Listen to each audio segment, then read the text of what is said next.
Hello hello Sarika, Sarika please তুমি নিজের ঘর থেকে বেরো আর কোথাও একটা লুকিয়ে পড়ো। লুকিয়ে পড়বো? কিন্তু কেন বৌদি, সব ঠিক আছে? হ্যালো সারিকা আমার কথা শোনো, তুমি টাইম ওয়েস্ট করো না, তুমি নিজের ঘর থেকে বেরো। আমি এই পার্টিতে খালি শুনেছি তোমার জীবনের ঝুঁকি আছে, কেউ তোমাকে ওখানে মারতে আসছে। সারিকা প্লিজ ঘর থেকে বেরো। কি বলছো তুমি বৌদি? হ্যালো হ্যালো ওই লোকটা যেই হোক ও তোমার লেফট সাইড দিয়ে আসবে, আমিও পুলিশ নিয়ে আসছি ওখানে। প্লিজ প্লিজ তুমি টাইম ওয়েস্ট করো না, ঘর থেকে বেরিয়ে পড়ো। হ্যাঁ হ্যাঁ, কিন্তু বৌদি হ্যালো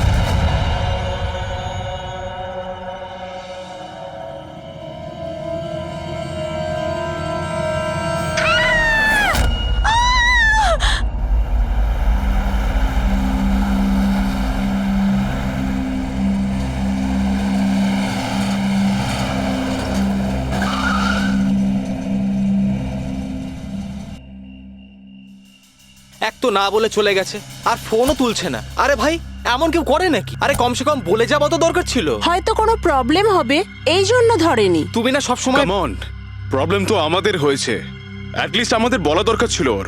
আর না তো কি, একদম বাচ্চাদের মতো ব্যবহার, কারো চিন্তাই করে না। সি গাইস লিসেন, প্রথমে ঘরের ভেতর ঢুকে দেখি। এটাও তো হতে পারে যে ঘরের ভেতর রয়েছে। চলো চলো।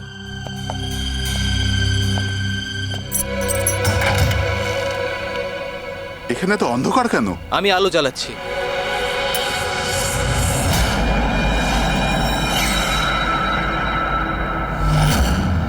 এসব কি?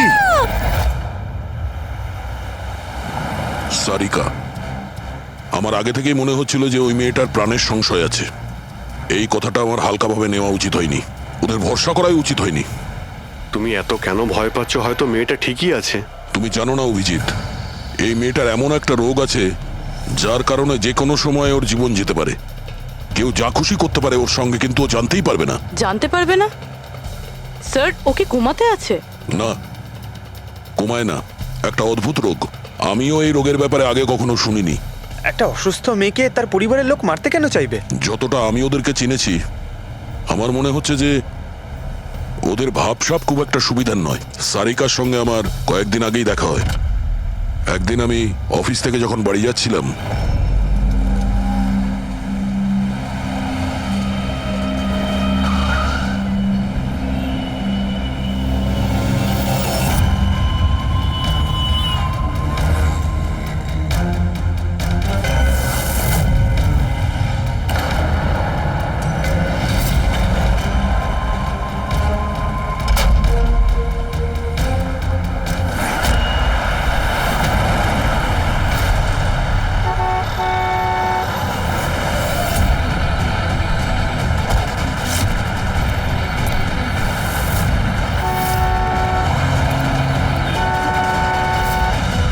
এই! দাঁড়াও!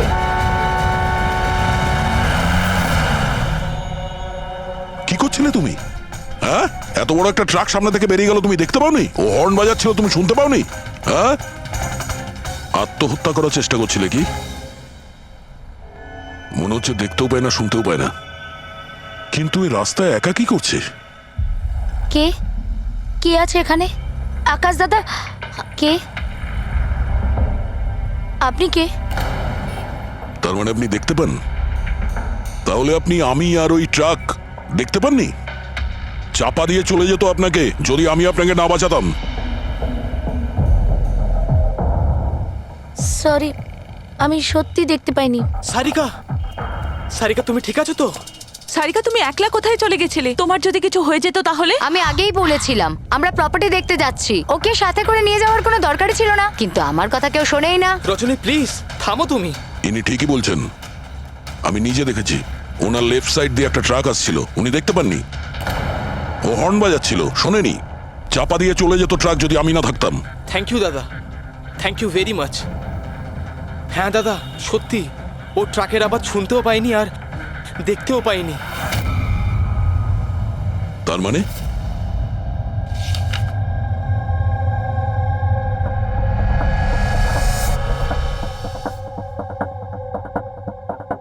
এইসব আপনি মানে আপনার শুধু জিনিস আর সবার এই এই ডান দিকটা নজরে আসে না, শুধু বাঁ দিকটা নজরে আসে। হ্যাঁ স্যার। তার মানে এই মুহূর্তে আমি আপনার সামনে আছি, আপনি আমার অর্ধেকটা দেখতে পাচ্ছেন, আমার এই ডান দিকটা আপনি দেখতে পাচ্ছেন না? না স্যার, দেখতে পাই না। আমার যত কাছে কেউ থাকুক না কেন, যদি সে আমার বাঁ দিকে দাঁড়িয়ে থাকে তাহলে না আমি তাকে শুনতে পাই আর না দেখতে পাই স্যার। আমার এই সমস্যাটা রয়েছে স্যার, হেমিস্পেশাল নেগলেক্ট। এই রোগের কারণের জন্য স্যার আমার মাথা লেফট সাইড রেজিস্টার করতে পারে না স্যার, শুধুমাত্র ডান দিকটাই বুঝতে পারি আমি স্যার। সেই জন্য আপনি এইসব পেন্টিংস, এই লোকজন সবার ডান দিকটাই দেখতে পাই আমি স্যার। তাহলে এই এই অসুখের কোনো ট্রিটমেন্ট নিশ্চয়ই আছে। আর আপনারা আপনারা ওনাকে রাস্তায় যেতে দিলেন কি করে?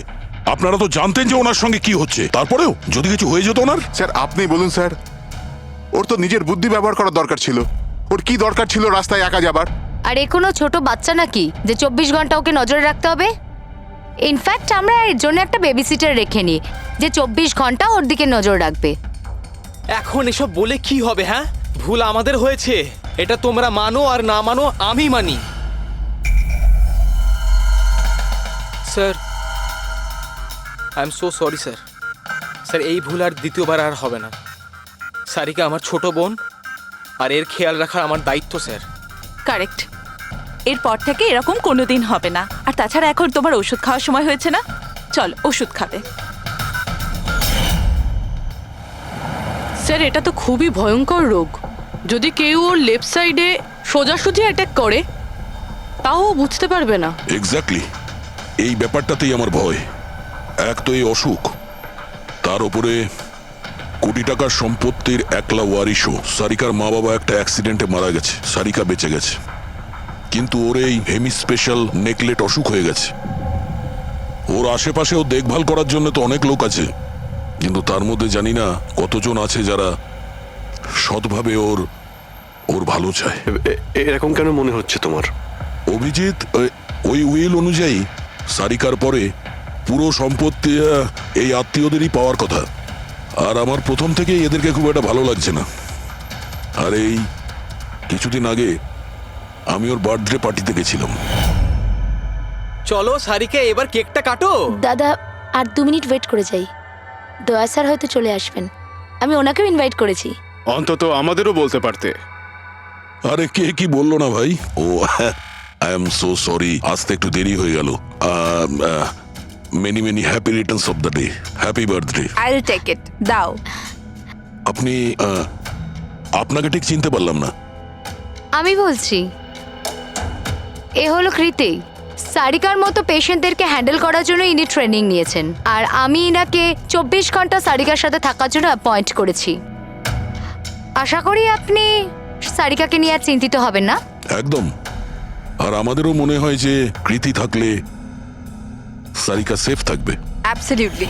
আমারই ভুল হয়েছে, শুধু আমার ভুল।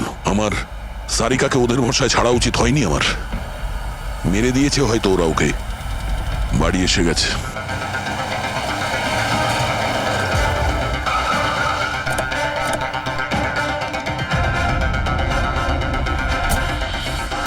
কোথায় ও? হ্যাঁ, কি করেছো তোমরা ওর সাথে? স্যার, আমরা তো জানি না কি হয়েছে, আমরা তো কিছুই করিনি স্যার। 1 মিনিট, কি হয়েছে কি এখানে? স্যার, ড্রয়িং রুমের অবস্থা দেখে আমরা এতটাই ভয় পেয়ে গেছি যে আমরা ভিতরে যাইনি। আগে এটা বলো, সারিকা কোথায়? স্যার, আমরা কিচ্ছু জানি না, আমরা কিচ্ছু দেখিনি স্যার। আমরা এইসব দেখে ঘাবড়ে গিয়েছিলাম আর সোজা আপনাকে ফোন করেছিলাম। ঠিক আছে, আমরা দেখে নিচ্ছি। পঙ্কজ, এদের সবার স্টেটমেন্ট রেকর্ড করো, আর কাউকে ভিতরে আসতে দেবে না।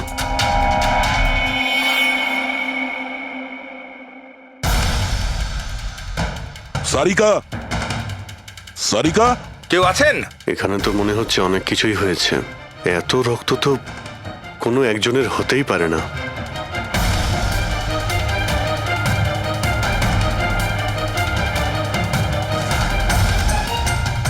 স্যার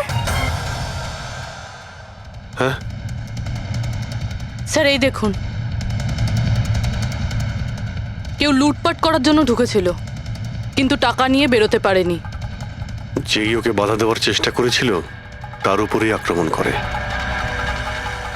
স্যার, লাশ! সারিকা?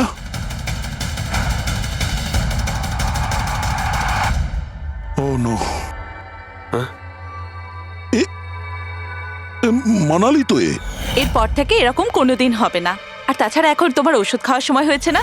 সারিকার ছোট বৌদি, জয়ন্ত স্ত্রী। তাহলে ও কোথায় আছে?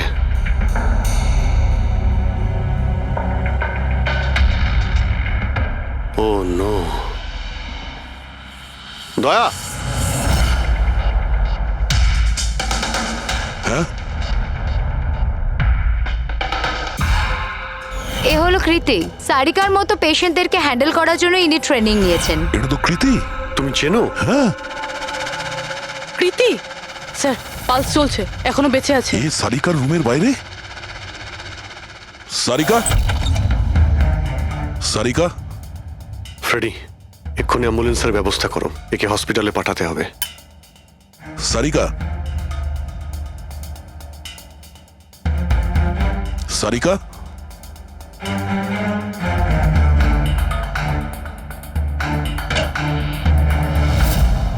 সারিকা?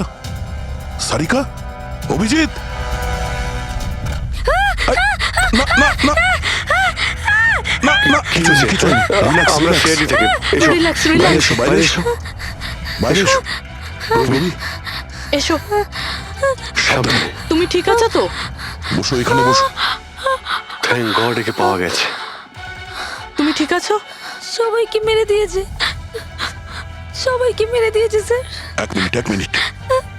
কে করেছে এসব? কে ছিল সে? দয়া স্যার, কি হয়েছিল? স্যার সবাইকে মেরে দিয়েছে স্যার। কে? মেরে দিয়েছে, কে? কে মেরেছে? মেরে দিয়েছে স্যার। আমার মনে হয় এক্ষুনি একে হসপিটালে পাঠানো উচিত। ওর মানসিক অবস্থা ঠিক নেই। ওটাই ঠিক হবে।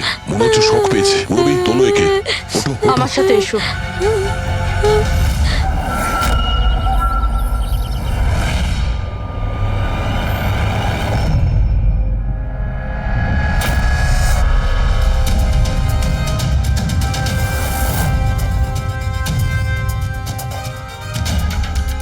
স্যার, আপনি আমাকে ঘরে কেন যেতে দিচ্ছেন না? আমার বউ খুন হয়েছে। স্যার প্লিজ, স্যার প্লিজ, আমি একবার দেখতে চাই, শুধু একবার। মিস্টার জয়ন্ত, আপনার স্ত্রীর খুন হওয়ার জন্য আমরা খুব দুঃখিত, কিন্তু আমরা আপনাদেরকে ভেতরে যেতে দিতে পারি না। 3 জনের উপর হামলা হয়েছে। একজন মারা গেছে, একজন আহত, আর একজন শক পেয়েছে। আর আপনারা বলছেন যে আপনারা কিছুই জানেন না। হ্যাঁ, সত্যি আমরা কিচ্ছু জানি না স্যার। ইনফ্যাক্ট আমরা এখানে কেউ ছিলামই না স্যার। আমরা সবাই নিউ বোম্বেতে ছিলাম একটা পার্টিতে। কোন পার্টি? স্যার একটা ফ্রেন্ডের রিসেপশনের পার্টি। তো আপনারা সবাই ওখানে গিয়েছিলেন তো? মানালি? ও বাড়িতে কেন ছিল? স্যার মানালি আমাদের সঙ্গেই গিয়েছিল। বাড়িতে শুধু সারিকা আর কৃতি ছিল, কারণ স্যার সারিকা শরীর খারাপ ছিল।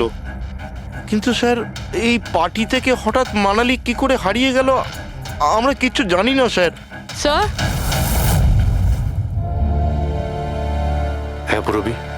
স্যার এই দেখুন, এর নখে এবং এর বডিতে অনেক গুঁড়ো চুল পাওয়া গেছে। স্যার, এই কাঁচের টুকরোগুলো দেখুন, বেশ মোটা, মনে হচ্ছে কারো চশমার কাজ।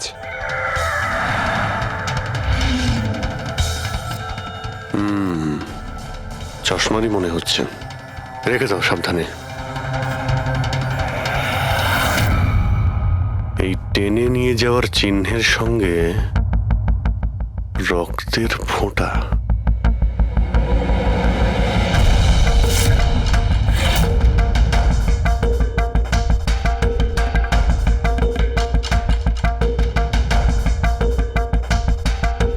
এখানে এতটা রক্ত, মানে এখানে এসে দাঁড়ায় আর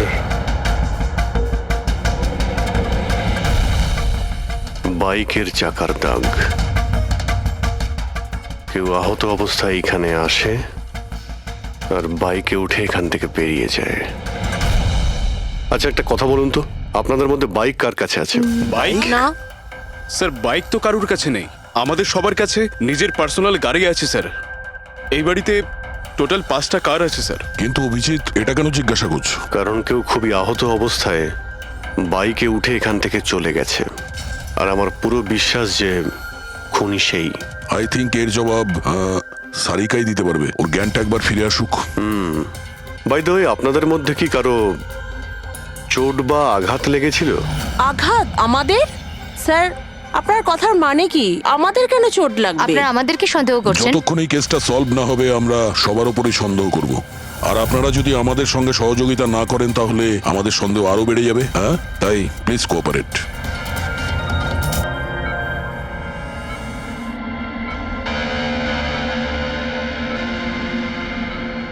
সারিকা,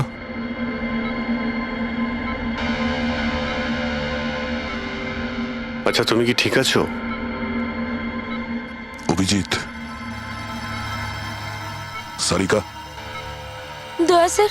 তুমি ঠিক আছো? স্যার, মানালি বৌদি আর কৃতি স্যার। কৃতি ঠিক আছে,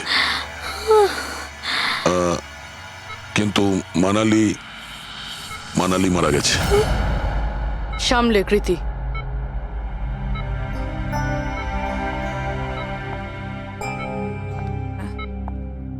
কৃতি,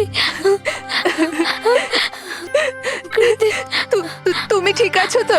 I am so glad you okay. Thank God তুমি ঠিক আছো।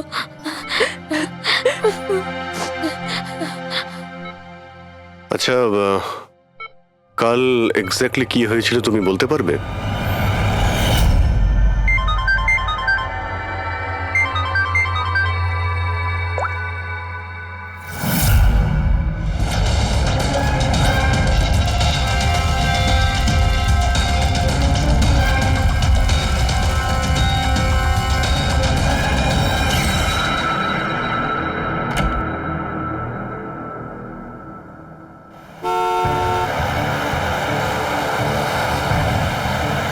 বৌদি,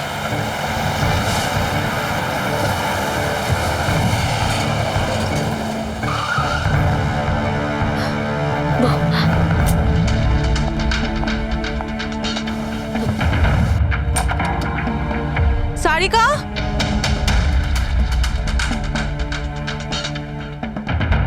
সারিকা, সারিকা কোথায় তুমি? বৌদি, সারিকা, সারিকা,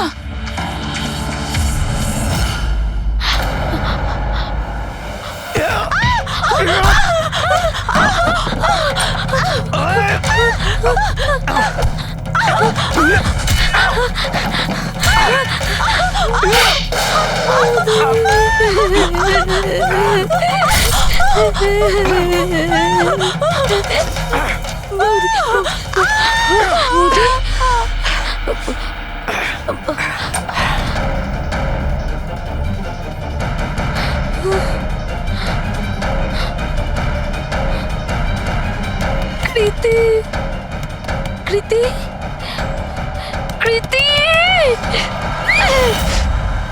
তো তুমি ওনার দরজাতে ধাক্কা দিয়েছিলে। তো কৃতি, আপনি কি দেখেছিলেন? আপনার উপরে আক্রমণ কি করে হলো? সারিকার জোরে চিৎকারের আওয়াজ পেলাম, আমি তখনই ঘর থেকে বাইরে আসি। সারিকা, এইসব কি করে? কৃতি, কৃতি, সারিকা তুমি ঠিক আছো তো? কৃতি, আমি আমার রুমে। কৃতি, আমি আমি এখানে। এখানে। Okay okay okay Sarika, you don't worry, I am coming. Kriti সাবধানে, খুনি এখনো বাড়িতেই আছে। খুনি?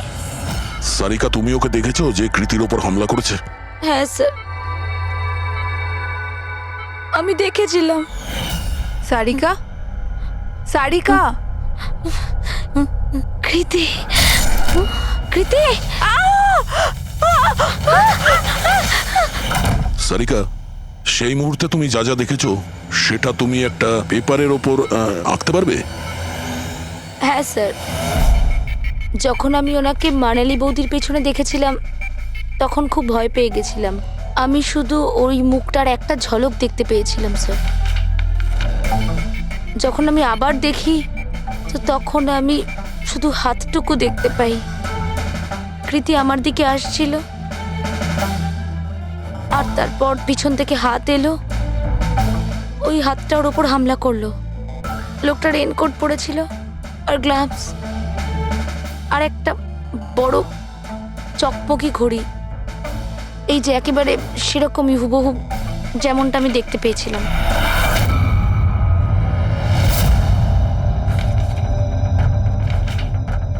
আই হোপ এই অর্ধেক ছবিগুলো দিয়ে আপনারা কিছু উপকার পেয়ে যাবেন হয়তো। চিন্তা করো না, এই অসম্পূর্ণ ছবিটা আমরা কমপ্লিট করব। ফেডরিক, মনোহরের কাছে এই পেন্টিং গুলো নিয়ে যাও আর বলো যে এই স্কেচ যেন কমপ্লিট করে। Sarika, thank you so much. আপনি যেতে পারেন, টায়ার্ড হয়ে গেছেন হয়তো। চলো সারিকা।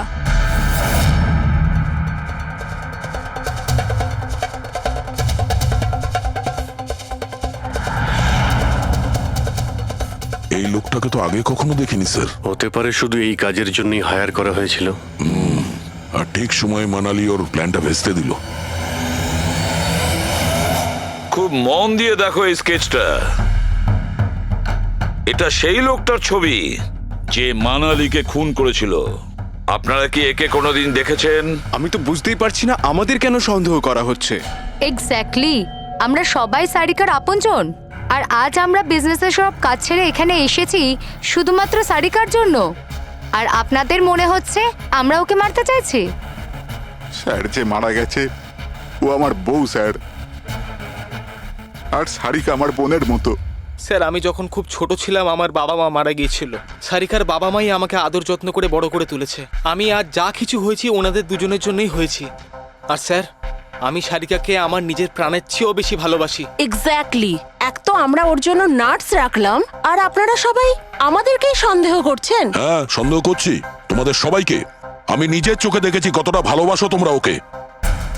আপনারা সবাই ভালোভাবেই জানেন যদি ওই বেচারির কিছু হয় তাহলে ওর কয়েকশো কোটি টাকার সম্পত্তির তোমাদের সবার মধ্যে ভাগ হবে।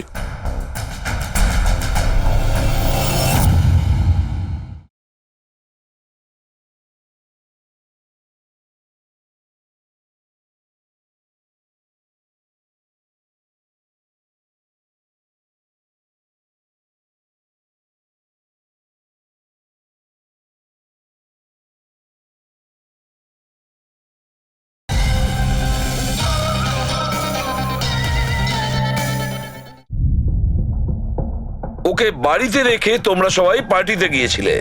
ওখানে মালিনী কোনো কথা শুনেছিল যে কোনো খুনি ওকে মারতে চলেছে। মালিনী কাউকে কিছু না বলেই নিজে ওকে সাবধান করে আর চলে যায় সেখানে যেখানে খুনি মানালিকে মেরে ফেলে। আর যদিও পার্টিতে এই কথাটা শুনে থাকে তাহলে আপনাদের মধ্যে কেউ হবে? কেউ না? ঠিক আছে, তোমরা এখন যেতে পারো, কিন্তু একটা কথা ভালো করে মনে রাখবে, আমাদের কড়া নজর থাকবে তোমাদের উপরে। অভিজিৎ, দয়া, ও বলছিল মানালি ওকে ফোন করেছিল যে মানালি পুলিশ নিয়ে ওর বাড়িতে পৌঁছচ্ছে। এক্স্যাক্টলি স্যার, কিন্তু ও না আমাদের সঙ্গে কন্ট্যাক্ট করেছে না পুলিশের সঙ্গে। হতে পারে কেউ ওর পিছু নিয়েছিল, তাই হয়তো ভয় পেয়ে গিয়েছিল। একটা কাজ করি আমরা, পঙ্কজ, পুরবী, ওই পার্টিতে যে কয়জন লোক এসেছিল ওদের প্রত্যেকের নাম আর ফোন নাম্বার বের করো আর খোঁজ নাও ওই রাতে মানালির বাড়ির আশেপাশে ওদের মধ্যে কার ফোন অ্যাক্টিভ ছিল।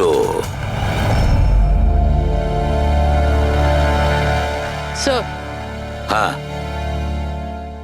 স্যার, ওই রাতে ওখানে 250 লোক ছিল, কিন্তু স্যার একজন হচ্ছে ঈশান।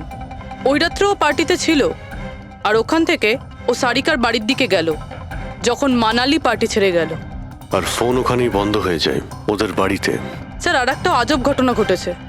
মানালি সেই রাতে ওই বাড়িতে ফোন করেইনি, বরং সেখান থেকে ব্যান্ড্রায় গিয়েছিল কোয়াড্রাম, আর তারপর থেকে ফোনটা সুইচড অফ।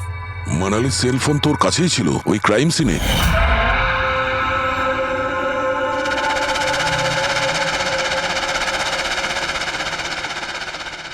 Switch off?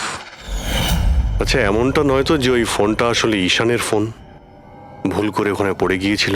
মানে ঈশান সেই রাতে সারিকা ভিলা এসেছিল। ডাকো ওই ঈশানকে বিউরোতে। স্যার আমি করেছিটা কি? আমাকে এখানে কেন ডাকা হয়েছে? ঈশান, একটু আপনার চশমাটা খুলবেন? চশমা? স্যার এটা তো উইদাউট নাম্বারের চশমা, এটা তো আমি রেগুলার পড়ি না। ডক্টর সালুকের কাছে নিয়ে যাও এটা। স্যার আমাকে এটা তো বলুন আমি করেছিটা কি? আমরা আপনাকে এখানে মানালি মার্ডার কেসের ব্যাপারে ডেকেছি। ক্রাইম সিনে আমরা চশমার ভাঙা কাঁচ পেয়েছি। আপনার চশমাটাকে ওই কাঁচের সঙ্গে ম্যাচ করিয়ে দেখব। কিন্তু স্যার আমি তো ওই জায়গায় যাইনি। যদি তুমি নাই গিয়ে থাকো তাহলে তোমার ফোন ওখানে ওই ভিলাতে কি করছিল?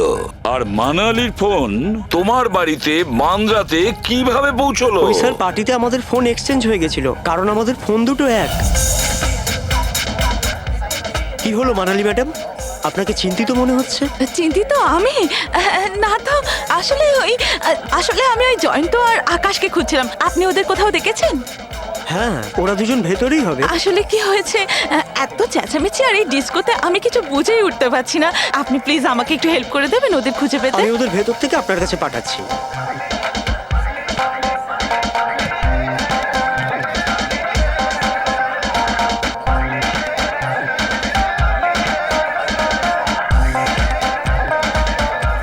মানালি, ঈশান, তুমি তো বলছিলে মানালি খুঁজছে আমাদের। কোথায় মানালি? আরে এক্ষুনি তো এখানেই ছিলেন মানালি, কি জানি কোথায় চলে গেলেন। ওই দিকটা কি দেখি, চলো। স্যার আমার ফোন সুইচ অফ ছিল, এই জন্য আমি মানালিকে বলতে পারি। সেই কারণে মানালি পুলিশকে ফোন করতে পারেনি।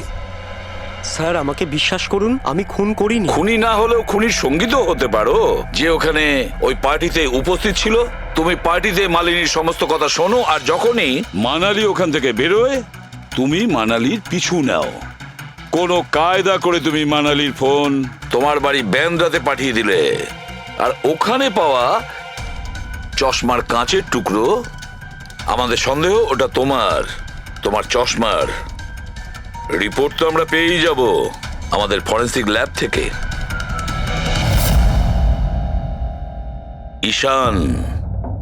ঈশান শুধু ঈশানের কাছে কোনো কারণ নেই, কিন্তু সবার কাছেই কোনো না কোনো কারণ আছে সারিকাকে মারার জন্য। দিয়া আর অভয়, এদের দুজনের তো টাকার খুব প্রয়োজন ছিল, হতে পারে এরা দুজন করেছে। আর এদের প্রত্যেকের কাছে একটাই অজুহাত আছে, যে ওরা রিসেপশনের পার্টিতে ছিল। স্যার এরা সবাই ওই রিসেপশন পার্টিতে প্রেজেন্ট ছিল, কিন্তু কোনো একজন খুনিকে ফোন করে সারিকা ভিলায় যেতে বলেছিল লেফট দিয়ে, যাতে সারিকা কিছু বুঝতে না পারে। তারপর সারিকাকে মারবে, কৃতিকে মারবে, আর সবাই ভাববে দেখে যেন মনে হয় চুরি করার উদ্দেশ্যে খুনটা হয়েছে। আর এই সব কিছুই মালিনী শুনে ফেলে। তারপর ননদকে বাঁচানোর জন্য ও বাড়ি ফিরে আসে, কিন্তু ও সেখানে খুন হয়। কিন্তু মারা যাওয়ার আগে ও খুনিকে আহত করেছিল। খুনি যাওয়ার সময় কৃতির উপরে হামলা করে, লুটের মাল আরো ননদকে ফেলে তারপরে সে বাইকে করে পালিয়ে যায়। শুধু একবার এই খুনির ব্যাপারে কিছু যদি জানতে পারি না, কিছু, তাহলে ধরে নাও মাস্টার মাইন্ড আমাদের হাতে। স্যার খুনির বাইকের টায়ারের চিহ্ন, আশেপাশে পড়ে থাকা রক্তের ফোঁটা সব চেক করেছি, কিন্তু কিচ্ছু জানতে পারিনি। স্যার মনে হয় যে খুনির কোনো পাস্ট রেকর্ড নেই। এর মানে হলো খুনি কোনো পেশাদার অপরাধী নয়। স্যার মানালির জামা কাপড় থেকে আর নখ থেকে যে চুলগুলো পাওয়া গেছে, সালুমকে স্যার সেটা টেস্ট করছে, হয়তো কিছু পাওয়া যাবে।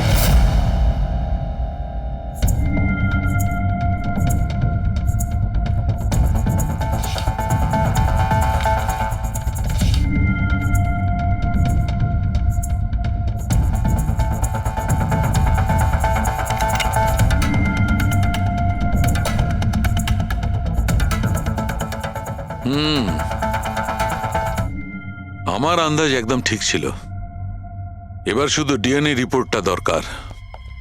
হ্যাঁ সালুকে বস, হ্যাঁ একটা কথা ঠিক যে ঈশান খুনি নয়, কারণ ক্রাইম স্পট থেকে এই যে চশমার লেন্সের ভাঙা টুকরো পাওয়া গেছে, এইগুলো ঈশানের চশমার সঙ্গে ম্যাচ করছে না।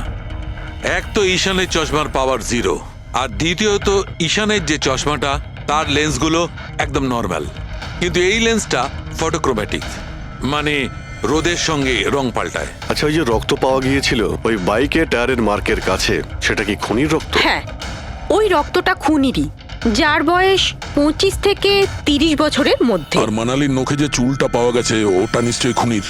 আসলে বস, হাতাহাতি করবার সময় চুল গোড়া থেকে উপড়ে আসে, অথচ এই যে চুলটা, এটা উপড়ে আসেনি, কাটা হয়েছে।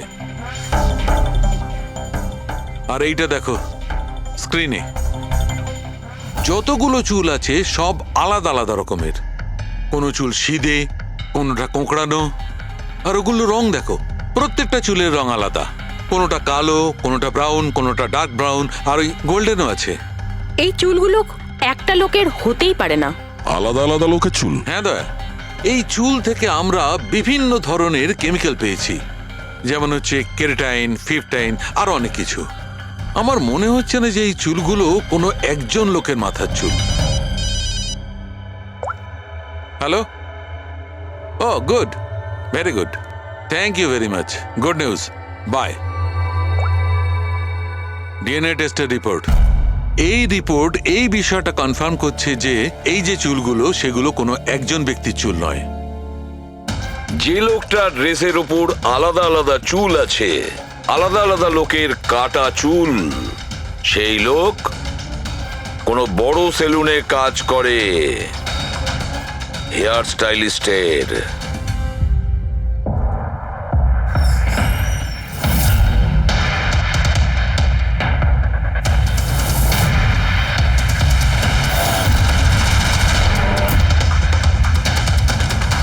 স্যার, এ তো বিমল, আমাদের স্পায়ের স্টার হেয়ার স্টাইলিস্ট।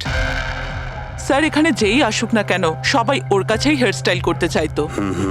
কিন্তু স্যার, এই কিছুদিন ধরেই হলো এই টাকা পয়সা নিয়ে ভীষণ চিন্তিত থাকতো। এর জুয়া খেলার খুব অভ্যাস ছিল।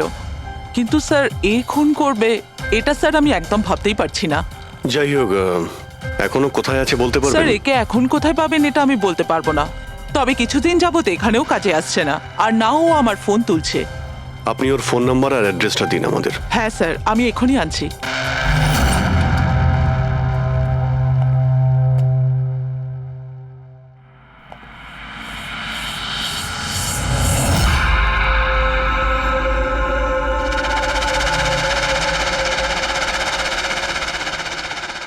ও নো, এ তো গেছে।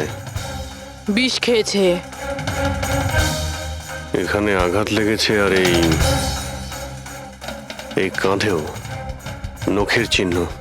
মানে এই হলো সেই যে মানালিকে খুন করেছে। দেখো কিছু পাওয়া যায় কিনা।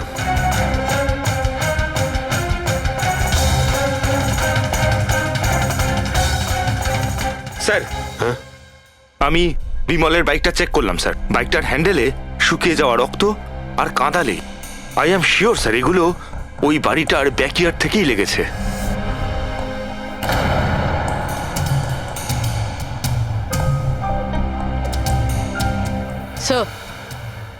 স্যার, এই ভেঙে যাওয়া চশমা আর এই রেনকোট পেয়েছি। রেনকোটে রক্ত লেগে আছে।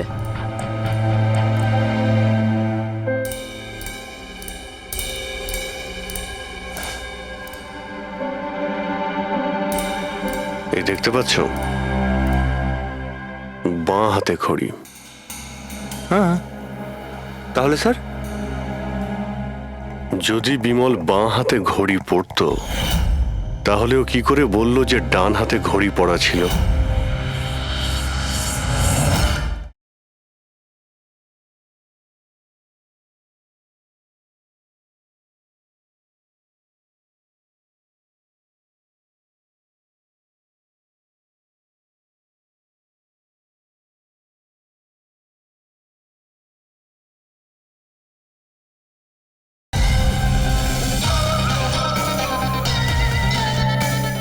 ওই রাতে পার্টিতে মানালি কেউ সারিকাকে খুন করবে সেই আলোচনা শুনে ফেলে, আর তখন মানালি ঈশানের কাছে সাহায্য চায়।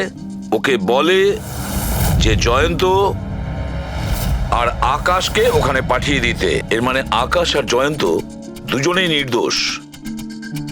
বাকি রইল এই তিনজন, রজনী, অভয় আর দিয়া। ওই খুনের মাস্টারমাইন্ড এই তিনজনের মধ্যেই কেউ হবে। আচ্ছা স্যার, ওই কলের অন্যদিকে কে ছিল? স্যার ওই বিমল হতে পারে। না স্যার, আমি বিমলের ফোন রেকর্ড চেক করেছি। ওই রাত্রে ওদের মধ্যে কেউই বিমলকে ফোন করেনি। তাহলে অপর প্রান্তে কে ছিল সেদিন? ল্যান্ডলাইন? আচ্ছা, ওদের বাড়ির ল্যান্ডলাইন ফোন?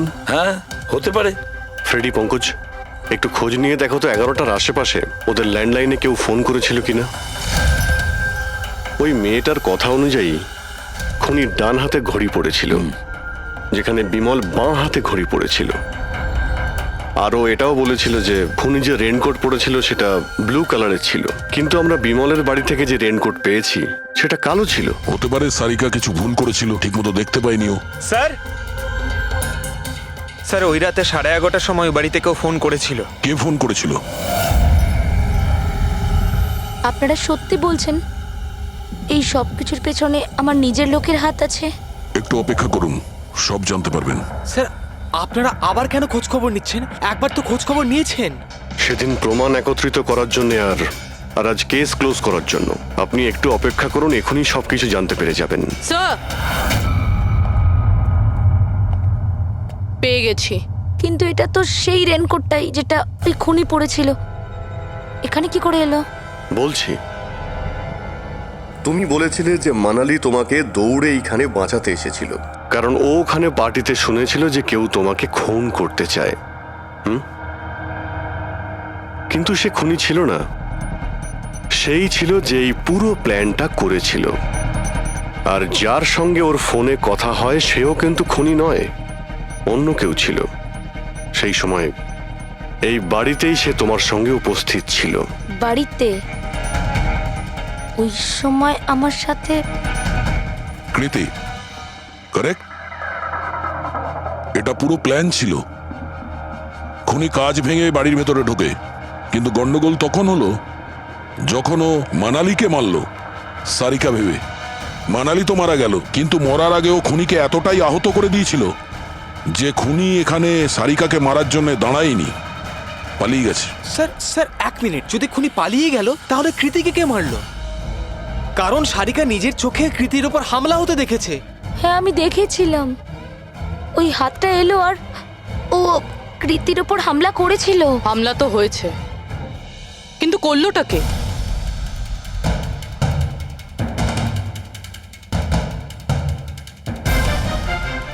আপনারা সবাই আমাকে এভাবে কেন দেখছেন?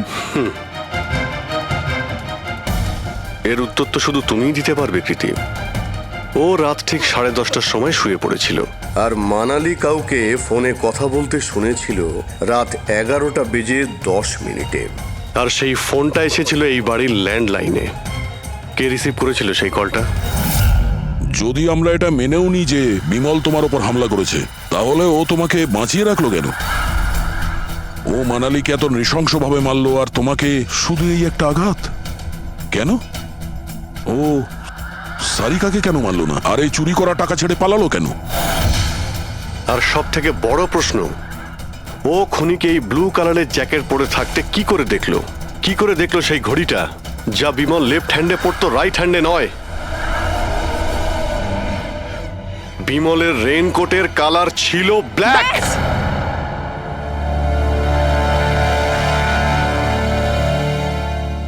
ঠিক চিনেছেন আপনারা। ওই হামলা আমি নিজেই করেছিলাম।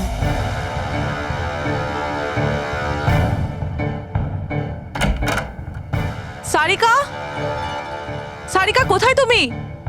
মানালি এখানে এই সময়? সারিকা,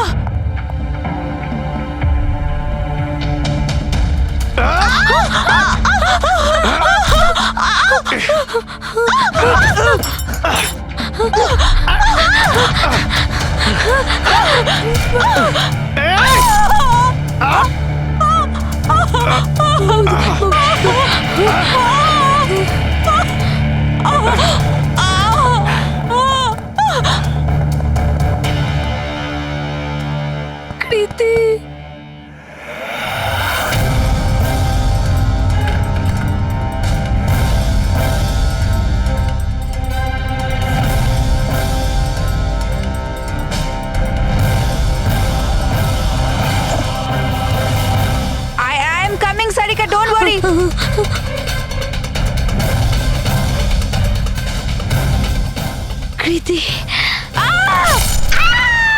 কারণ আমি চাইনি কেউ আমার উপর সন্দেহ করুক। আর তুমি যখন এত কিছু বলেই দিলে তখন ওই মাস্টার মাইন্ডের নামটাও বলে দাও। হ্যাঁ, আর তুমি যদি বলো ওর নামটা আমি বলে দিই, যে মানালিকে মেরেছে আর সারিকাকে মারতে পারতো। কি রজনী দেবী, আপনি জানেন আমরা কার কথা বলছি? রজনী তুমি? হ্যালো, কিলার শার্প 11:30টায় পৌঁছে যাবে। সারিকার খেলা শেষ, যে কোনো মূল্যে করতেই হবে। ওই আমার বাকি টাকাটা? তুমি তোমার পয়সা পেয়ে যাবে। ওকে।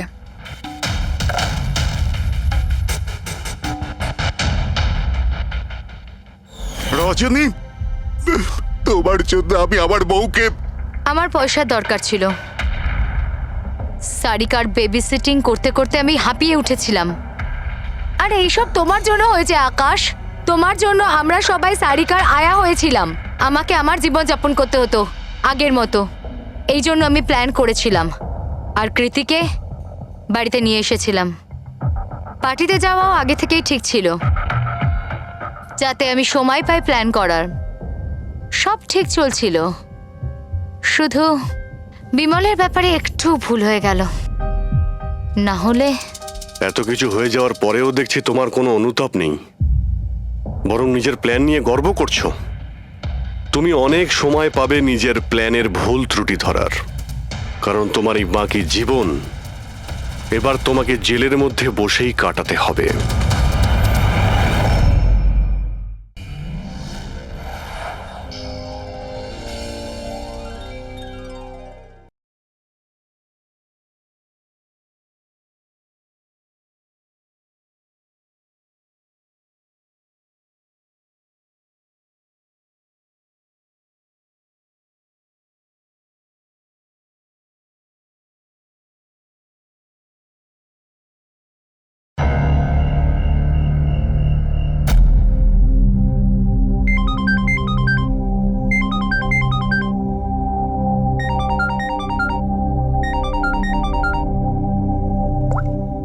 Hello hello Sarika, Sarika please তুমি নিজের ঘর থেকে বেরো আর কোথাও একটা লুকিয়ে পড়ো।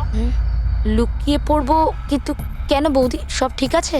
হ্যালো সারিকা আমার কথা শোনো, তুমি টাইম ওয়েস্ট করো না, তুমি নিজের ঘর থেকে বেরো। আমি এই পার্টিতে খালি শুনেছি তোমার জীবনের ঝুঁকি আছে, কেউ তোমাকে ওখানে মারতে আসছে। সারিকা প্লিজ ঘর থেকে বেরো। কি বলছো তুমি বৌদি? হ্যালো হ্যালো, ওই লোকটা যেই হোক ও তোমার লেফট সাইড দিয়ে আসবে। আমিও পুলিশ নিয়ে আসছি ওখানে। প্লিজ প্লিজ তুমি টাইম ওয়েস্ট করো না, ঘর থেকে বেরিয়ে পড়ো। হ্যাঁ হ্যাঁ, কিন্তু বৌদি হ্যালো